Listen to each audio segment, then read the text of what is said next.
Voilà, bonjour tout le monde. Ce matin, j'aimerais partager avec vous un peu l'Évangile. On va aller dans le livre de Jérémie. Jérémie chapitre 17. Vous allez bien? Ça va? Alors, vous êtes venus là pourquoi? Pour entendre l'Évangile? Pour entendre de la vérité? Ou bien pour être flatté? Hein? Ou bien pour être un petit peu caressé? Et on rentre chez nous, on dit « Ah, c'est super !» Ce matin, la température était excellente. Hein? Je crois que l'Évangile doit nous défier. Hein? Et on doit prier pour le défi de l'Évangile. On doit prier pour que le Seigneur nous encourage en nous défiant. Parce qu'il faut que nous soyons perfectionnés. Dans ces derniers temps, on ne peut pas traîner dans un état qui nous met en danger de tiédeur. On manque de foi. Hein? On aime le Seigneur à moitié, notre cœur est partagé. On aime le monde, où on a rétrogradé par rapport à notre salut. On n'est plus des disciples. Combien de chrétiens ne sont plus des disciples? Ce sont des gens qui croient en Dieu, qui croient dans le Seigneur, comme ça, mais qui ne sont plus dans cet élan de vie, de cœur, de consécration, comme des disciples, pour apprendre, pour être là, pour soutenir l'œuvre de Dieu, hein, pour prier, lire la parole de Dieu. Comment on peut être occupé à beaucoup de choses du monde qui sont éphémères et qui ne construisent rien de bon en nous. Le Seigneur cherche le cœur de son peuple pour en faire des disciples. Hein? Non? Il veut des disciples. Si on n'est pas disciple, on est religieux. On est religieux. Il veut des disciples. Des gens qui ont soif d'apprendre. Des gens qui mettent leur vie au pied du Seigneur. Des gens qui veulent le suivre. Qui veulent comprendre son cœur. Qui veulent comprendre sa parole. Qui veulent entendre sa voix. Qui veulent obéir à sa voix. C'est des gens comme ça que Jésus cherche. Ce sont des gens comme ça qui ont l'assurance qu'ils vont aller avec le Seigneur, qui vont finir la course. Être tiède, mi-figue, mi-raisin, n'est pas du tout à notre avantage. Donc prions que l'Évangile nous défie pour nous réveiller. Pour qu'on ne s'endorme pas dans la maison de Dieu. Et croyez-moi les frères et sœurs, le sujet est grave. Je n'en fais pas un sujet d'humour quand je parle de ces choses-là. Le sujet est grave. Les chrétiens ne réalisent pas le danger. Ils ne réalisent pas que la vie tranquille qu'ils mènent, cette vie religieuse, n'aboutit pas à grand-chose. Donc ce matin, on va écouter ce que Jérémie a à dire, qui peut nous défier un peu. Jérémie chapitre 17, verset 5. Au fait, Jérémie parle de l'homme qui plaît à Dieu et de l'homme qui ne plaît pas à Dieu. De celui qui se confie dans le Seigneur et celui qui se confie dans la chair. D'une certaine manière, il prophétise sur ce qui allait venir, sur la nouvelle alliance. La marche selon l'esprit, la marche selon la chair. Hein? Et ici, il dit au verset 5, il commence par le mot fort, maudit. Maudit soit l'homme qui se confie dans l'homme et qui prend la chair pour appui et qui détourne son cœur de l'Éternel. Ouais, vous pouvez prendre ce verset et voir seulement là-dedans que Dieu ne nous appelle pas à nous confier dans l'homme, comme si que l'homme ne doit pas compter dans notre vie chrétienne, dans notre édification. Mais ce n'est pas ce que Jérémie parle ici. Il parle d'un appui sur l'homme, c'est sûr, puisque le peuple d'Israël avait tendance à se tourner vers des nations qui ne connaissaient pas Dieu lorsqu'il y avait des dangers qui les guettaient, qui les menaçaient, ils avaient tendance à se tourner vers ces nations. Ils allaient chercher la chair de l'homme comme secours. Mais cela parle aussi du fait de s'appuyer sur sa propre force. Parce que la première chair sur laquelle on s'appuie, c'est nous-mêmes, c'est notre chair. Et regardez ce qu'il dit. Maudit soit l'homme qui se confie dans l'homme, qui prend la chair pour appui et qui détourne son cœur de l'Éternel. Hein? Si on prend la chair pour appui, on va détourner notre cœur de Dieu. C'est ce qui s'est passé avec le peuple d'Israël. L'alliance sous laquelle ils étaient, ça les faisait prendre appui sur leur chair. Ce qu'ils faisaient les amenait plus à s'appuyer sur leur propre force. Malgré tout, ils devaient chercher Dieu. Mais cette nature de la chair a tendance à faire son propre chemin. On a tendance à nous appuyer sur notre propre force. Et quand la Bible dit maudit, il ne parle pas de malédiction pour nous, comme si quand Jésus il y a encore de la malédiction, mais il parle des conséquences d'une vie charnelle. Et la conséquence, c'est que le cœur se détourne de Dieu. Le cœur s'éloigne du Seigneur.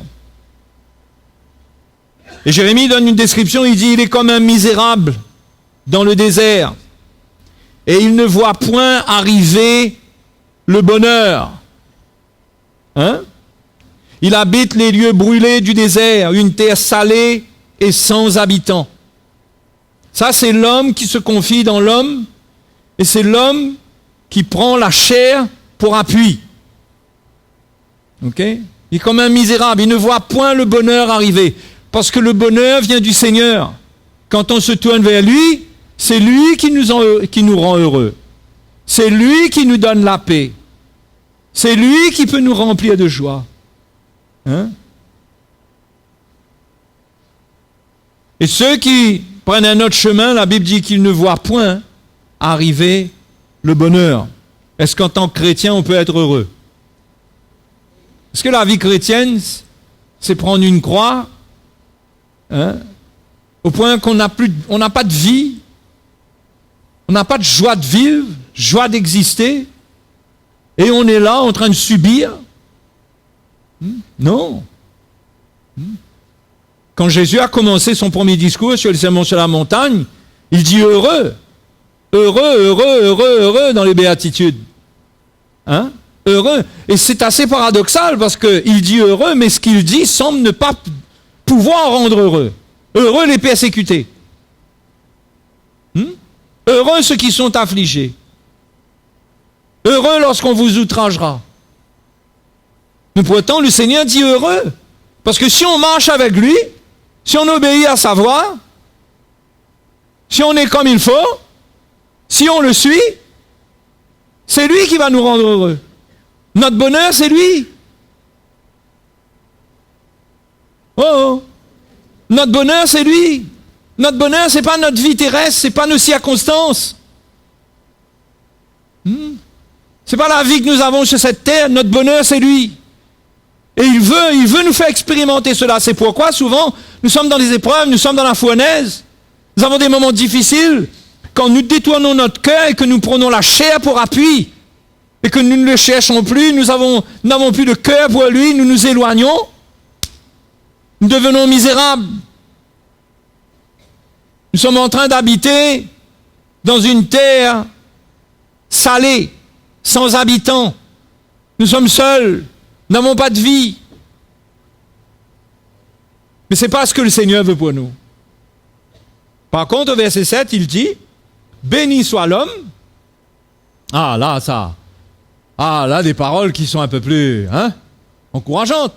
« Béni soit l'homme qui se confie dans l'Éternel et dont l'Éternel est l'espérance. Il est comme un arbre planté près des eaux et qui étend ses racines vers le courant. Il n'aperçoit point la chaleur quand elle vient. Et son feuillage reste vert. Dans l'année de la sécheresse, il n'a point de crainte. et il ne cesse de porter du fruit. Hein? Dans le psaume 1er aussi, David parle de celui qui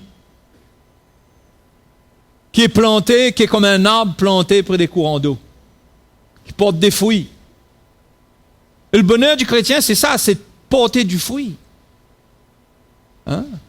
Un arbre qui ne porte pas de fruits, il pourrait se demander s'il est un arbre. Et notre bonheur, c'est quand le Seigneur touche notre vie, fait son œuvre en nous et produit des fruits. Et nous avons des fruits. Mais la clé se trouve dans le verset 8. Qu'est-ce que nous faisons de nos racines? Qu'est-ce que nous faisons de nos racines? Où vont nos racines? Vous savez qu'un arbre a des racines? Hein? Où vont nos racines? L'homme qui se confie dans le Seigneur, ses racines vont vers le courant d'eau.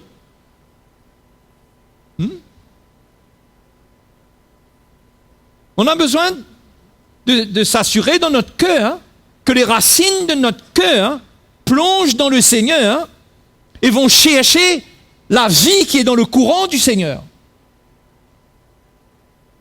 Sinon, nous allons être un arbre qui va dessécher, qui ne va premièrement plus porter de fruits et qui va dessécher. Mais la Bible dit que celui qui est planté près d'un courant d'eau, il n'aperçoit point la chaleur quand elle vient. La chaleur vient, mais sa force, sa vie ne vient pas, ou plutôt sa vie et sa force, sa sécurité provient plus du fait que ses racines plongent vers le courant d'eau et puisent l'eau dans le courant. Peu importe comment les choses se passent à la surface. Ce qui est important, c'est ce qui se passe dedans. Et c'est comme ça pour nous. Ce qui est important, c'est ce qui se passe dans notre cœur. Où est-ce que notre cœur étend ses racines? Où allons-nous puiser la vie? C'est quoi notre vie? Où se dirigent nos racines? Est-ce que nos racines vont vers le monde? Ou est-ce que nos racines sont en Christ pour recevoir la vie qui est en Christ? C'est à nous de choisir, les frères et sœurs. Vous savez que c'est à nous de choisir? C'est à nous, c'est nous qui devons choisir notre vie. Nous avons été appelés, mais maintenant nous choisissons en répondant. Et nous pouvons nous décider de diriger nos racines là où il faut. Et on doit diriger nos racines vers le courant pour avoir de l'eau, pour avoir la vie, pour garder un feuillage vert. Mais quand on sent que la chaleur vient, les problèmes viennent, et notre feuillage, avant même que les problèmes arrivent, il est déjà un peu sec. Quand on voit que les situations commencent à venir, la vie devient difficile, et que déjà là, nous commençons à nous plaindre, à murmurer. Nous ne voyons pas le bonheur. Le bonheur de cette vie, parce que le bonheur de l'arbre, c'est la vie qu'il puise dans le courant, et ça rend son feuillage vert. Sa sécurité, c'est la vie qu'il puise dans le courant. C'est ça sa force. Quand la chaleur vient, il n'aperçoit point. La chaleur vient, oui. Les vents chauds vont souffler, mais lui, il a un feuillage vert. Et il continue à donner des fruits. Et tout dépend de la manière dont ses racines plonge en profondeur. Où est-ce que ça va? Et nous devons travailler à notre salut, nous devons travailler à ce que nos racines plongent dans le courant. Nous devons activer cela. Nous devons nous donner pour cela. Parce que les temps vont être difficiles, les frères et sœurs. Les temps vont être compliqués. Ce que Jésus dit dans Matthieu chapitre 7, quand il parle des deux maisons, une construite sur le sable, l'autre construite sur le roc, c'est la même chose. que la parabole de l'arbre. La maison, l'arbre. Cette maison qui n'était pas fondée sur le roc. Elle n'était pas fondée sur le roc. Quand les vents ont soufflé, quand le déluge est venu, la tempête est venue, les eaux ont débordé. La Bible dit que cette maison qui n'était pas bâtie sur le roc, elle est tombée et sa ruine a été grande. Mes frères et les sœurs, nous ne sommes pas à l'abri de cela. Vous n'êtes pas à l'abri de cela. Aucun de nous n'est à l'abri de cela. Aucun d'entre nous. Une maison qui n'est pas bâtie sur le roc, quand les eaux vont déborder, quand la tempête va souffler, cette maison sera éprouvée. Il faut qu'elle soit bien fondée.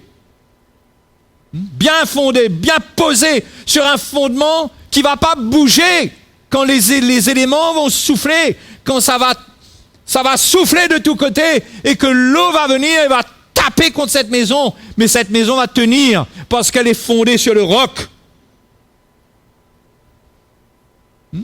Et un chrétien qui ne travaille pas à cela, c'est un chrétien qui dort, qui ne voit pas le danger, qui ne comprend pas qu'il est en danger, qu'il est dans une maison mal bâtie.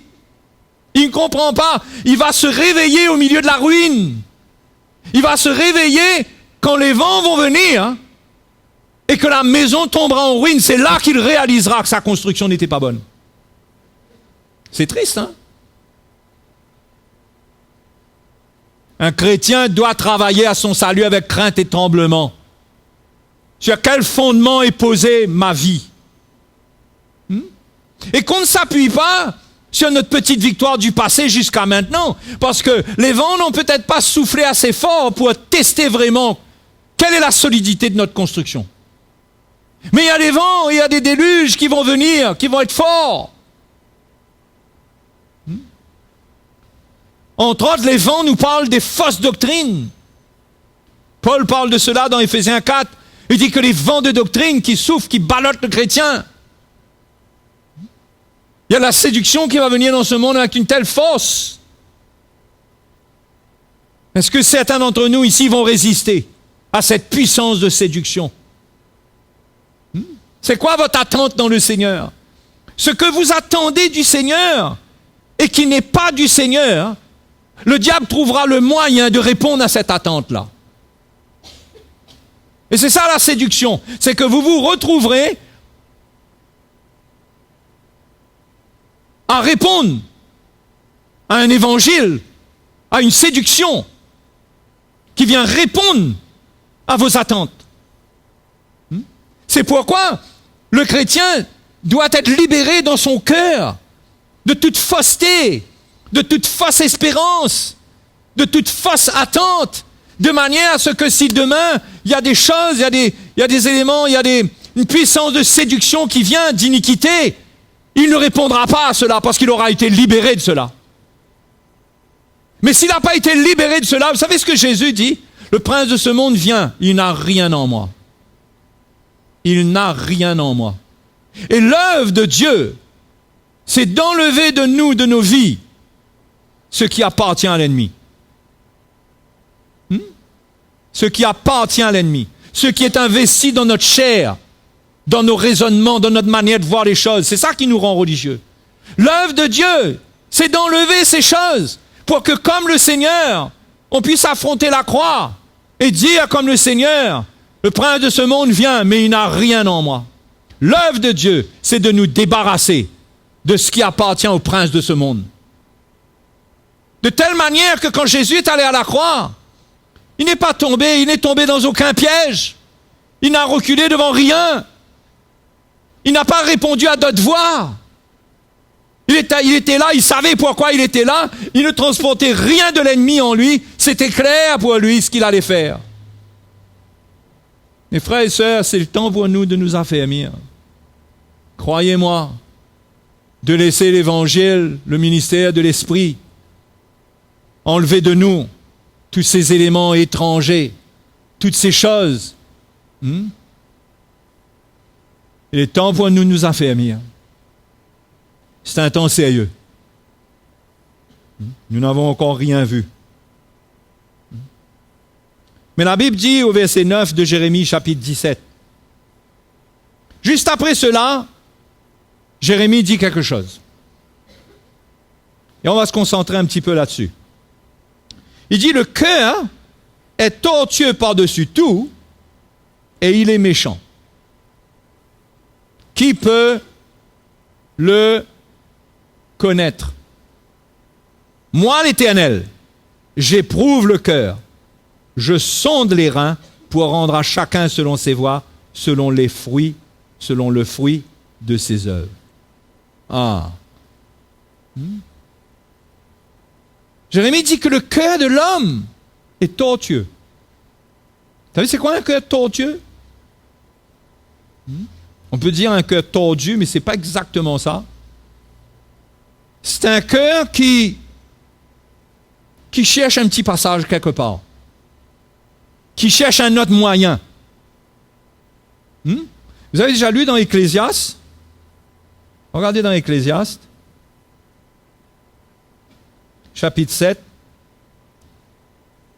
verset 29. Seulement, voici ce que j'ai trouvé, dit l'Ecclésiaste, c'est que Dieu a fait les hommes droits, mais ils ont cherché beaucoup de détours. Un cœur tortueux, c'est un cœur qui cherche des détours. C'est un cœur qui n'arrive pas à accepter l'évangile tel qu'il est. C'est un cœur qui se prépare des plans. L'homme peut faire des milliers de plans. Et comment notre chair peut nous séduire? Nos raisonnements peuvent nous séduire. Pour nous empêcher d'obéir, de prendre notre croix, de servir le Seigneur, de suivre le Seigneur. Comment il y a tout dans la chair? Il y a un cœur qui est tortueux, qui fait qu'il ne se soumet pas tout simplement à la parole de Dieu, mais il va chercher des détours. Le cœur tortueux, c'est le cœur qui a des racines qui ne vont pas vers le courant. Mais s'il y a des racines en dessous, au-dessus, on dirait que l'arbre, il est bien planté. Mais les racines ne vont pas vers le courant. Les racines cherchent autre chose. C'est ça le cœur tortueux. Et le Seigneur dit, le cœur est tortueux par-dessus tout. Il est méchant. Qui peut le connaître? Moi, l'Éternel, j'éprouve le cœur. Et Dieu veut éprouver notre cœur. Il éprouve notre cœur. Et je vais vous montrer ce matin comment il éprouve notre cœur. Mais il faut renoncer à avoir un cœur tortueux, tout d'abord, non? Parce que si vous avez déjà là avec vous des raisonnements pour vous défendre, pour vous justifier, vous n'allez pas aller loin. Vous n'allez pas aller loin, les frères et sœurs. Comment est-ce que un des moyens qui peut nous permettre de nous éprouver, c'est très simple. On va lire dans Colossiens chapitre 2.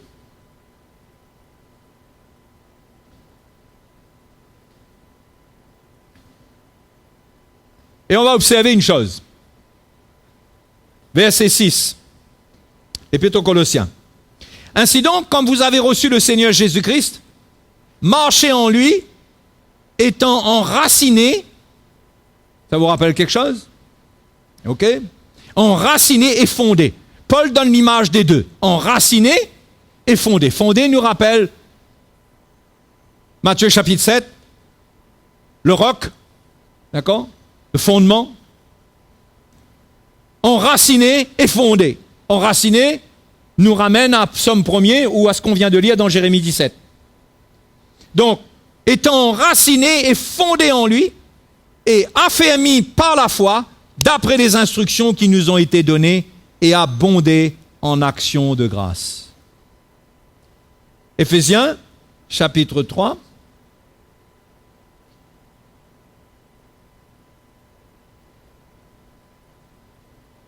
Éphésiens 3. Paul prie, verset 14. À cause de cela, je fléchis les genoux devant le Père, de qui toute famille dans les cieux et sur la terre tient son nom, afin qu'il vous donne, selon la richesse de sa gloire, d'être puissamment fortifié par son esprit dans l'homme intérieur. Hein? Je ne sais pas si on cherche ça, mais il faut chercher ça. Être fortifié dans notre homme intérieur. Par son esprit. En sorte que Christ habite dans vos cœurs par la foi. Quand on est fortifié par l'Esprit de Dieu, Christ habite dans nos cœurs par la foi. Étant enraciné et fondé, où ça? Dans l'amour.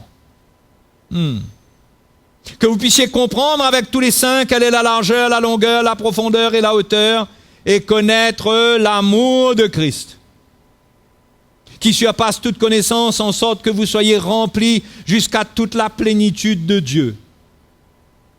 Dans Colossiens, il parle d'être enraciné, fondé en Christ. Il parle de la foi. Parce que l'épître aux Colossiens, c'est l'épître qui donne la révélation de Christ la tête. C'est notre relation avec Dieu, c'est vertical. Nous avons foi en lui. Mais l'épître aux Éphésiens, c'est l'épître qui enseigne la construction de l'Église. C'est horizontal. Ça parle de nos relations. C'est pourquoi Paul parle ici d'être enraciné et fondé dans l'amour. D'accord? Et un moyen pour nous, pour Dieu, de nous éprouver et pour nous de réaliser notre état, c'est l'amour. Quelle est notre réponse? Quel est notre état dans la vie?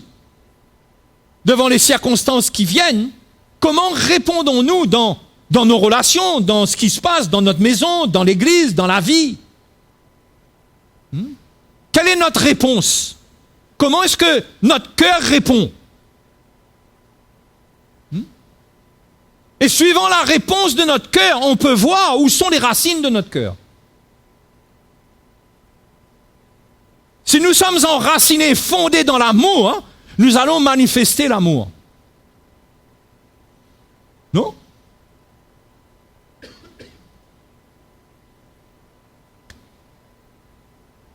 Vous avez du mal à suivre ce matin, vous direz. Ça va?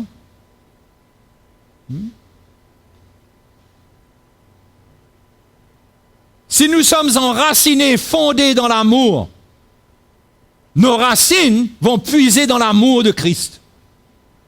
La vie de Christ contient l'amour de Christ. Dans Galates chapitre 5, verset 22, Paul parle du fruit de l'esprit. Le fruit de l'esprit, c'est, numéro 1, l'amour. Quand les racines vont profondément vers le courant, vers Jésus-Christ, vers son évangile, vers lui, ce qui va pousser à la surface, sur les branches, premièrement l'amour. C'est la réponse qu'on donne. Donc, comment savoir quel est l'état de notre cœur? C'est dans quelle dimension vivons-nous et marchons-nous dans l'amour? Non?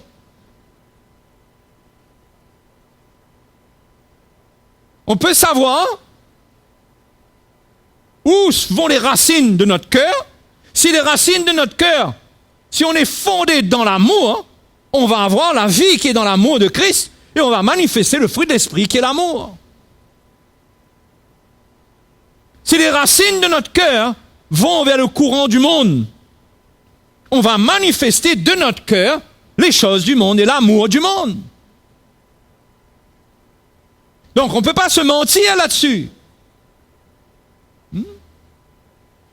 On peut pas se mentir là-dessus. Nous sommes ce que nous sommes et nous manifestons ce que notre cœur a puisé. Non? Nous manifestons ce que notre cœur puise. Nous n'allons pas manifester l'amour de Dieu si notre cœur ne va pas puiser l'amour de Dieu. Si notre cœur puise le monde, les choses impures du monde, notre cœur sera habité, rempli par les choses du monde, et nous allons manifester l'esprit du monde. Il ne faut pas croire que on étend nos racines vers les choses du monde et en même temps, l'amour de Dieu va se manifester.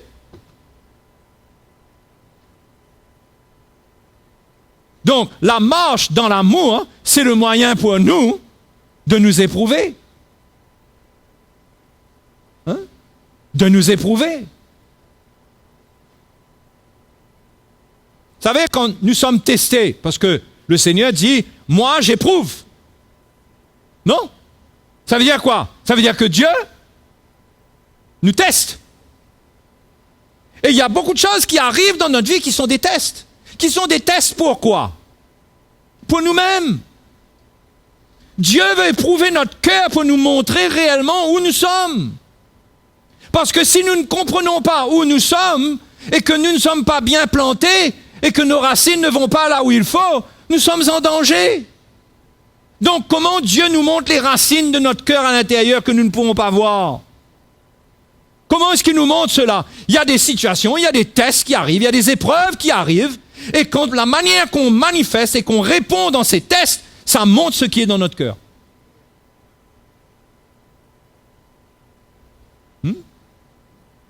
Mais la bonne nouvelle, c'est que si nous puisons nos racines en Jésus-Christ, dans l'amour de Christ, si nous sommes enracinés, fondés dans l'amour, nous allons voir l'amour triompher dans notre cœur des choses mauvaises. Nous allons arrêter de nous plaindre les uns des autres. Nous allons pardonner plus rapidement, si on peut parler comme ça. Il y a beaucoup de bonnes choses qui vont se passer en nous et nous allons voir que notre réponse change. Elle n'est plus la même. Mais les frères et les sœurs, il faut travailler à étendre ses racines vers le courant. Mais c'est ça la clé. Et il y a trop de chrétiens qui attendent. Vous attendez quoi? Où c'est écrit dans la Bible qu'il faut que le chrétien attende? Moi, je ne vois pas ça dans la doctrine de Christ, moi.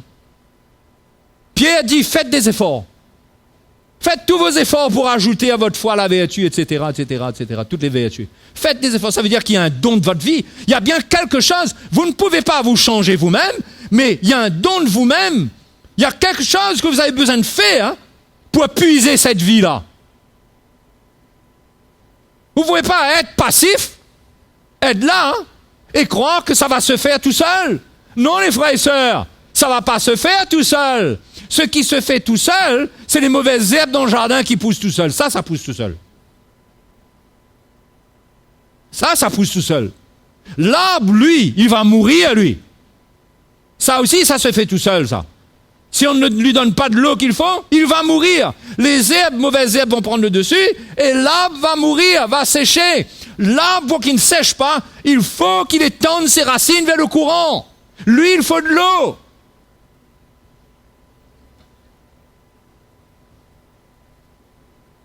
Et il y a trop de passivité dans le corps de Christ.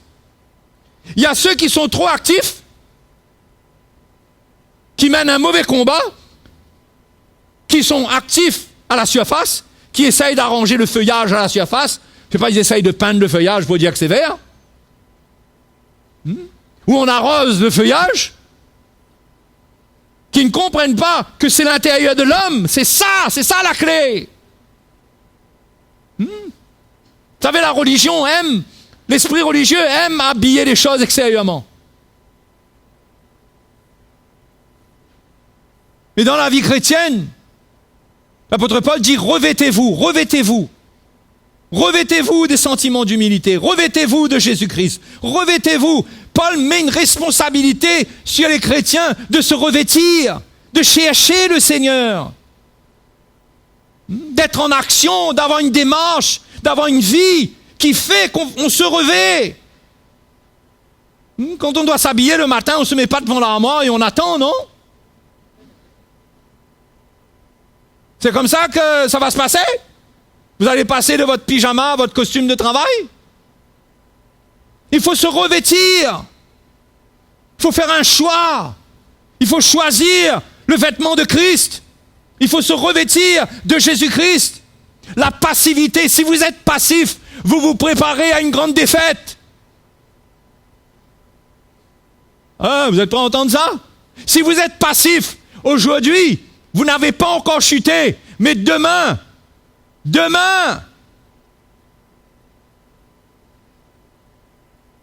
la vie chrétienne n'est pas une vie de passivité. Les choses ne se font pas d'elles-mêmes.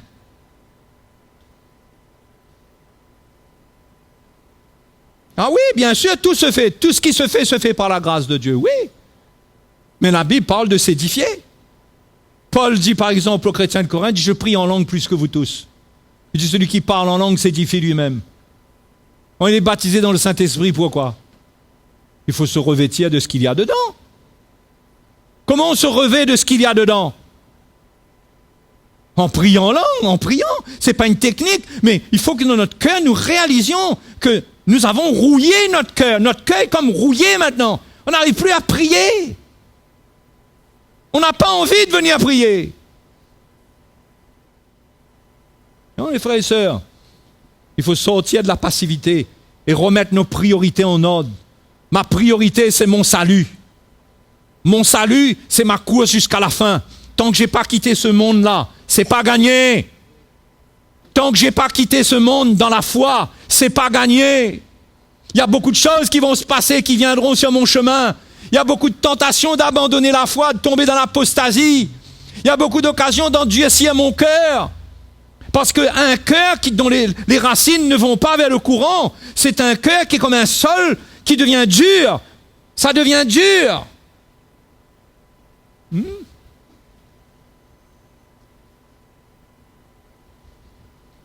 Donc nous sommes testés, nous sommes éprouvés pour que Dieu nous montre. Dieu veut nous montrer. Pourquoi? Jacques dit, sentez votre misère. Si vous savez que vous êtes là, vous savez que votre réponse n'est pas la foi. Votre réponse n'est pas l'amour. Vous avez un caractère qui répond. Vous avez du répondant dans la chair. Vous n'arrivez pas à faire mourir la réponse de votre chair, pas vos paroles.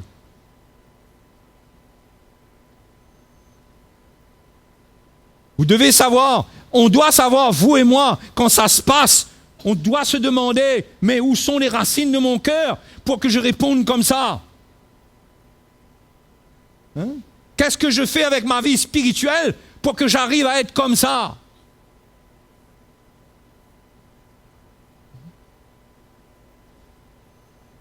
La Bible dit que l'amour est l'accomplissement de la loi. Vous savez ça? Tous les commandements, tu ne commettras pas d'adultère, tu ne déroberas pas, tu ne tueras point, etc. Tout dépendent d'un seul commandement. Tu aimeras ton prochain comme toi-même. L'amour est l'accomplissement de la loi. L'amour, c'est le test. Quand dans les situations, nous manifestons la nature du péché, cela veut dire que l'amour n'arrive pas à accomplir la loi de Dieu.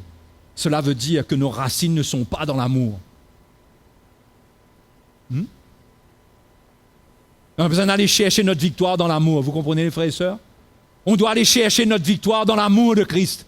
L'amour de Christ, c'est l'accomplissement de toute la loi. C'est-à-dire celui qui puise ses racines dans l'amour. Il va triompher du péché.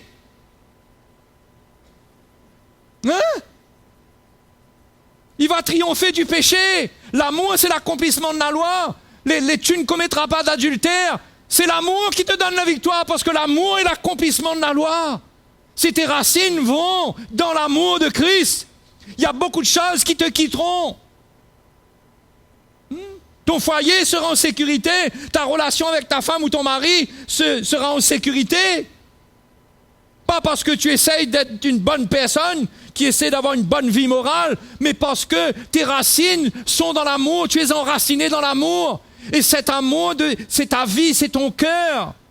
Cet amour ne permet pas que tu inscrives le mot divorce quelque part. Cet amour met un respect en toi pour les autres.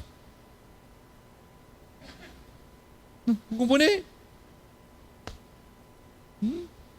si on ne plonge pas nos racines vers l'amour, mais où est-ce qu'on va prendre la puissance pour se sanctifier? C'est en Jésus-Christ, ça, les frères et sœurs. C'est en Christ. Il faut avoir une vie avec le Seigneur. Il faut une identification à sa croix. Il y a quelque chose que nous avons besoin de comprendre qui oriente nos racines vers le courant.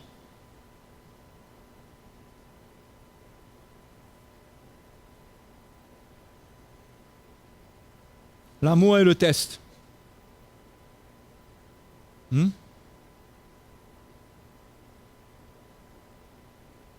Quand on a des sentiments de colère qui nous animent, c'est quoi? C'est un manque d'amour?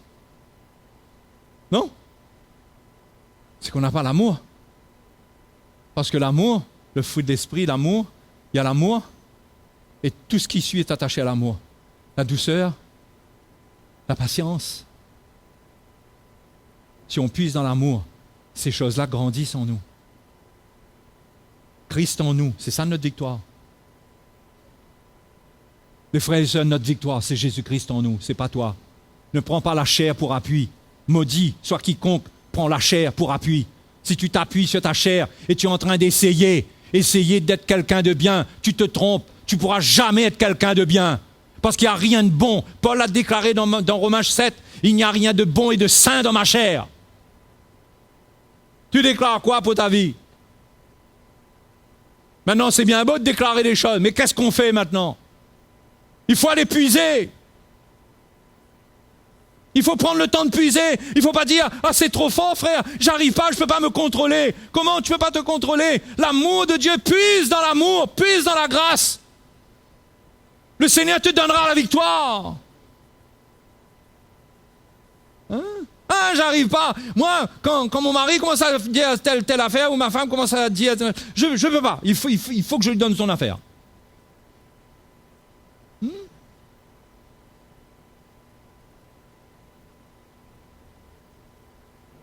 L'amour, c'est la grande victoire. L'amour de Christ en nous est suffisant. L'amour surpasse tout.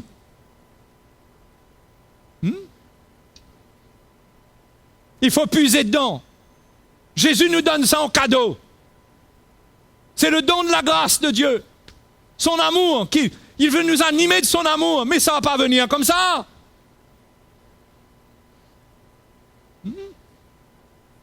Quelqu'un qui aime, c'est quelqu'un qui va voler son prochain. C'est quelqu'un qui va tricher. C'est quelqu'un qui va mentir. Et quand on est tenté dans des choses et que notre chair répond ou veut répondre et qu'on a du mal à la maîtriser, on doit commencer à se dire « J'ai besoin de puiser dans l'amour de Jésus. Il me manque l'amour de Dieu pour mon prochain dans mon cœur. » Ça ne vient pas comme ça, les frères et sœurs.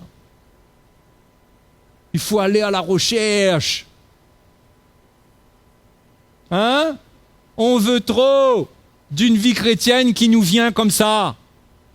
Qui nous vient, on est assis à table et tout nous est servi et tout nous est donné. Les frères et les sœurs, il faut se consacrer au Seigneur personnellement. Il faut se consacrer au Seigneur personnellement. Et dans l'amour de Dieu que nous retirons, parce que si nous allons vers le Seigneur, nous devons retirer l'amour du Seigneur. Si nous disons que nous cherchons le Seigneur et que nous ne revenons pas vers les autres avec l'amour du Seigneur, nous n'avons pas trouvé le Seigneur. Ah non. Vous n'êtes pas d'accord? Hein? Si vous sortez de chez le Seigneur, vous devez revenir avec ce qui anime le Seigneur et que sa parole dit qu'il veut vous donner. La Bible dit qu'il nous secourt dans nos faiblesses. On ne peut pas sortir d'avec le Seigneur et ne pas avoir l'amour et quelque chose du Seigneur pour son peuple.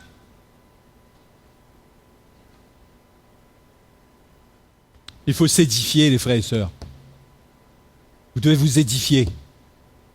Vous devez vous édifier. Vous ne pouvez pas regarder plus des programmes de télévision et toutes sortes de films que je ne dis pas s'il faut pas. Parce que je n'ai pas envie de mettre une loi sur personne. Mais vous devez vous assurer que les racines de votre cœur vont vers la parole de Dieu. Vous ne pouvez pas être un disciple du Seigneur et vous lisez jamais votre Bible. Mais quel disciple vous êtes? Hein? Vous avez eu ça en cadeau ou ça? Ça n'existe pas, ça. Un chrétien, il doit avoir soif d'étendre les racines de son cœur vers les courants d'eau de la parole de Dieu. Il va prendre sa Bible, il va lire. S'il ne sait pas lire, il achète la Bible en audio, il écoute.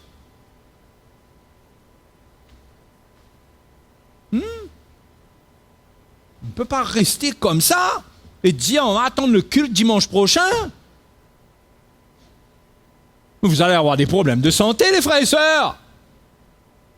Il faut vous édifier. Il faut vous faire violence. Et aller dans la présence du Seigneur. Et sortir de la présence de Dieu avec des choses bonnes pour le peuple de Dieu, pas des rêves, des trucs mystiques. Ne revenez pas avec vos visions de carottes d'ananas et de bananes et tout ça. Ça ne nous intéresse pas. Il y avait un pied de banane, il y avait un cercueil, à côté du cercueil, il y avait une fleur. Frère, ça veut dire quoi? Je ne sais pas ce que ça veut dire ton truc, moi. C'est pas ça qui est intéressant. C'est quel cœur, quel parfum tu portes. Quel désir est en toi là? Qu'est-ce que tu as à transmettre? Quel soutien? L'amour de Christ, c'est l'amour des bonnes œuvres. Allez lire l'épître de Tite. Paul dit à Tite, c'est tout ce que les hommes ont besoin, c'est ce qui est utile, les bonnes œuvres. C'est pas être quelqu'un qui raconte, qui parle. Il dit, vous, crétois, menteurs, paresseux, méchantes bêtes. Il est allé dur avec eux, hein? Passer le temps à s'asseoir, à causer les uns sur les autres. Il dit, mais dis-leur que c'est les bonnes œuvres qui comptent, qu'ils aillent faire du bien. Mais on ne peut pas aller faire cela quand on est sec. Quand on est sec, on va aller faire quoi? Mais on cherche l'amour de Dieu, on cherche le Seigneur. Et on a quelque chose de l'amour à donner. On s'unit aux frères et sœurs. On revient ensemble. On a quelque chose, on a des désirs de soutenir, de soulager. On arrête de regarder à notre nombril comme si c'est le centre du monde.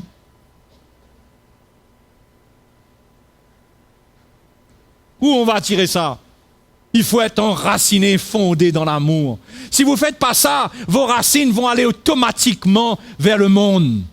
Parce que le cœur est tortueux. Le cœur de l'homme ne veut pas de Dieu. Votre cœur ne veut pas de Dieu. Ne croyez pas que vous êtes merveilleux dans votre cœur, hein? Votre cœur ne veut pas de Dieu. Dieu nous a fait grâce, nous a sauvés. C'est vrai que quelque part, certains ont pu avoir comme si un sentiment qu'ils ont besoin de Dieu. Mais c'est pas pour ça que leur cœur n'est pas tortueux. Le cœur, lui, ses racines s'étendent loin de Dieu, loin du courant. Il faut faire violence. Il faut obéir à l'évangile. Il faut, quand le Seigneur dit prier, de prier. Quand il nous demande que la parole de Christ habite abondamment parmi nous, mais que la parole de Dieu soit en abondance en nous. Avoir une vie de disciple.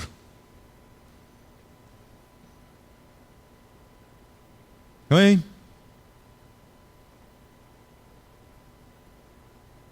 Arrêtez cette vie passive, là, les frères et sœurs. Il faut haïr cela. Hein? Après, vous avez des chrétiens, ils ne sont pas bien. Ils ne sont pas bien. Ils veulent l'imposition de main pour devenir bien. Ok. Des miracles peuvent se passer. Mais si tu n'es pas prêt à prendre ta croix, à faire mourir ta chair, à chercher le Seigneur, à avoir une vie avec Dieu, à aller devant le Seigneur, à lire la parole de Dieu, à étendre tes racines là où il faut, et à répondre à l'amour de Dieu, à marcher dans l'amour de Dieu, comment tu seras bien? Tu ne seras jamais bien. Tu vas devenir une victime de ta vie. Ta vie sera suffisante pour faire de toi une victime.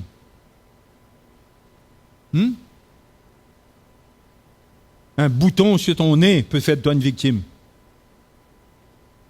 Un bouton. Pas besoin de grand-chose, hein? Un bouton. Tu es jeune, tu as un bouton qui ne passe pas. Tu es malade avec ce bouton-là. Tu comprends l'exemple que je donne, là? On est victime de choses parfois qui sont ridicules, qui nous fatiguent. On a besoin de comprendre. Quand Jésus-Christ, il y a la victoire pour nous. Oh! Il y a la victoire pour nous. Mais c'est pas moi votre victoire. Moi, je vous prêche l'évangile. Mais je ne peux pas vous donner la victoire, moi. Je peux prêcher l'évangile jusqu'à ma mort. Et vous pouvez rester comme ça, hein?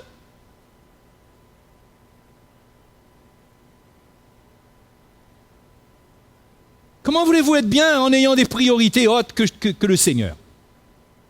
On veut être bien, mais notre priorité, ce n'est pas le Seigneur. On veut transporter l'onction de Dieu, l'Esprit de Dieu, mais notre priorité, c'est le monde. C'est notre vie terrestre. On n'est pas prêt à faire des sacrifices. On n'est pas prêt à faire ce que l'Évangile nous demande. Et on veut être bien, mais on veut être bien comment? C'est comme quelqu'un qui dirait, moi je veux être un grand sportif. Et là il est malade parce qu'il n'est pas un grand sportif. Moi je veux faire les 100 mètres, je veux battre tous les records. Mais ton propre record, tu as besoin de le battre avant de battre le record de quelqu'un. Il ne veut pas entraîner, il ne veut rien faire, et il est malade. Parce que, voilà, le manuel dit que c'est là, il peut le faire, mais il n'est pas. Mais mon ami, il faut travailler à ton salut.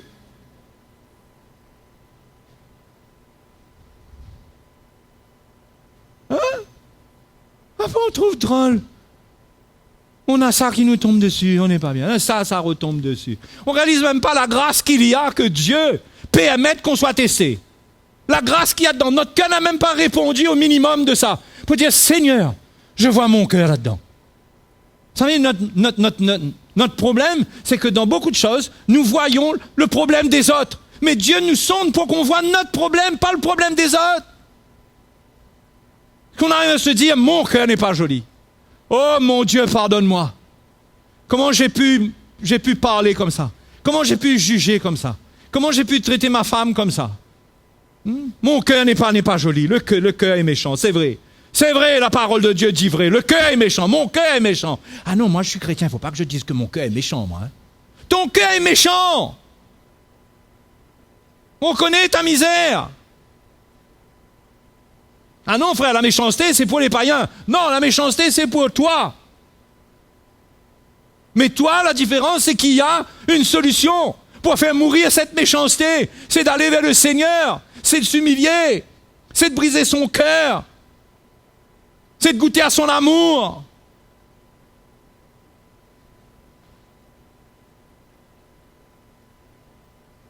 Il faut que la maison de Dieu devienne une maison de disciples. Hein? Des disciples. Vous savez, un disciple, il est confronté. Vous savez, les disciples de Jésus, ils étaient confrontés eux-mêmes. Ils étaient personnellement confrontés avec le Seigneur. Ils n'étaient pas des disciples en train de faire un tas de choses pour le Seigneur. Le Seigneur disait, ah, vous avez compris, vous faites beaucoup de choses maintenant. Merveilleux. Hein? Allez lire l'Évangile, vous allez voir. Le Seigneur ne les félicite pas pour tout ce qu'ils font. Au contraire, souvent il les reprend. Vous allez voir qu'un disciple, le Seigneur le reprend constamment. Le Seigneur lui parle. Avec amour, mais Dieu le reprend. Dieu le corrige. Vous êtes un disciple? Vous ne savez pas si vous voulez être un disciple du Seigneur? Vous êtes mal parti si vous ne savez pas, les frères et sœurs. Je suis désolé de vous dire cela comme cela. Vous êtes mal parti si vous ne savez pas si vous voulez devenir un disciple du Seigneur. Vous êtes encore là en train de vous dire, est-ce qu'il faut être un disciple du Seigneur? Mais vous êtes mal parti. Il faut déchirer votre cœur devant le Seigneur et dire, c'est assez. Je veux changer de vie. Je veux changer de vie. Je veux arrêter d'être quelqu'un qui ronfle pour rien. Je veux arrêter d'être quelqu'un qui est dans les commérages. Je veux arrêter d'être quelqu'un qui transporte des mauvaises pensées, des mauvaises paroles. D'où ça sort ça? Où les racines ont été cherchées ça? En Christ? Dans la chair? Dans le monde? Chez l'ennemi là-bas? Il y a un moment où on a passé. Frères et sœurs, il y a un moment où il faut qu'on se dise, c'est assez. Ah oui, frère, mais moi je suis trop faible. Ah, tu es trop faible. Tu es trop paresseux peut-être. Pas trop faible. Tu manques de détermination. Tu manques de sincérité. Si tu es sincère, tu vas chercher le Seigneur. Il n'y a pas une croix qu'on prend pour se dire je vais faire mourir mon égoïsme, je vais faire mourir ma chair, je vais faire mourir mon indépendance, je vais faire mourir ces choses parce que mes racines ont tendance à aller tort. De l'autre côté, je vais les amener dans la bonne direction.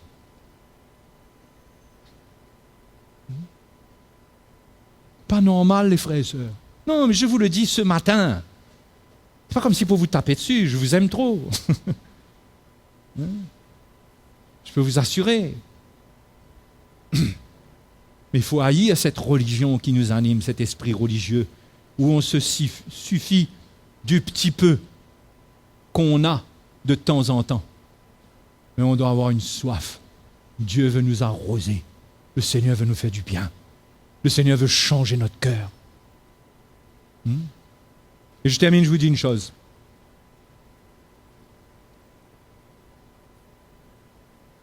N'essayez pas de changer votre vie sans changer votre cœur. Vous n'y arriverez pas. C'est votre cœur qui doit changer. Et votre cœur change quand vous ressentez votre misère, quand vous êtes vrai, quand Dieu l'éprouve. Quand Dieu l'éprouve et que vous vous repentez. Votre cœur commencera à changer. Et votre cœur va aller de changement en changement quand ses racines vont aller puiser dans les courants d'eau vive du Seigneur. Votre cœur va commencer à changer. Vous allez être animé d'autres choses. La vie de Christ est puissante, les frères et sœurs. Mais est-ce qu'on est intéressé à ça? Vous cherchez quoi? Une bonne religion au milieu de nous? C'est ça qu'on cherche? Je ne crois pas que Dieu nous a appelés ici pour former une petite religion.